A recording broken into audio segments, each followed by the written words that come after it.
Let's see this question. Question है, a rocket has to be launched from earth in such a way that it never returns. ऐसे launch करना है तो E is minimum energy delivered to the rocket launcher. What should be the minimum energy given to the rocket launcher on the moon. Moon पे पूछा जा रहा है, E है अर्थ पे।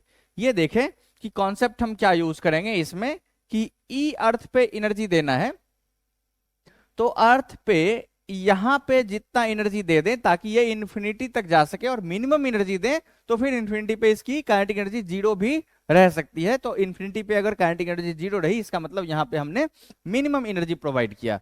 तो मिनिमम एनर्जी जो होगा वो हो जाएगा E इक्वल्स टू, हमें देना पड़ेगा कितना एनर्जी, तो इसका जितना निगेटिव पोटेंशियल है उसको बस हमें जीरो कर देना, उतना काइनेटिक एनर्जी प्रोवाइड करना पड़ेगा।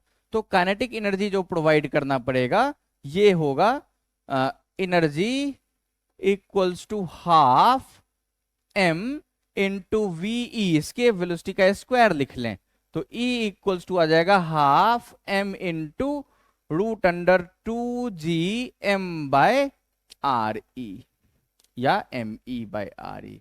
ये हम कॉन्सेप्ट यूज करेंगे। अब इधर ध्यान से देखें कि क्वेश्चन में ऐसा गिवन है कि तो फिर मून पे क्या होगा, तो मून पूछा जा रहा है तो E डैश बाय E, हम ये कॉन्सेप्ट यूज कर लें, E of moon divided by E equals to हो जाएगा half m into v square.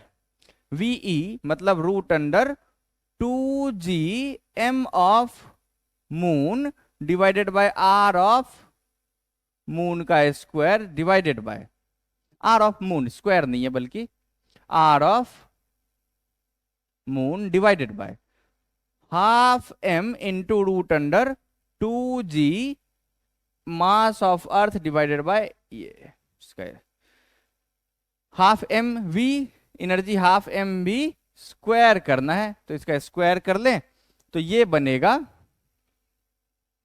बहुत ही आसान, ये दोनों कैंसिल आउट हो जाएगा, स्क्वायर और रूट ये भी कैंसिल आउट हो रहा है, 2g और 2g भी कैंसिल आउट हो रहा है, तो ये बनेगा m of moon divided by radius of moon into m of earth radius of earth. ये अब क्वेश्चन हम वापस पढ़ें। क्वेश्चन में ऐसा गिवन है कि assume that the density of earth and moon are equal, density equal है एंड वॉल्यूम इज 64 टाइम्स, मतलब मून का वॉल्यूम जो है उसका 64 टाइम्स अर्थ का वॉल्यूम है, तो मास भी 64 होगा।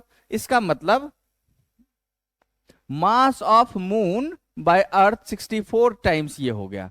अब मास यानी वॉल्यूम 64 टाइम्स हुआ, इसका मतलब V equals to 4/3 pi r cube, मतलब r का क्यूब है ये प्रोपोर्शनल, मतलब वॉल्यूम 64 टाइम्स हो गया, इसका मतलब रेडियस 4 टाइम्स बढ़ गया, तो इसका मतलब ये आता 4, तो ये बना E dash by E equals to 1/16।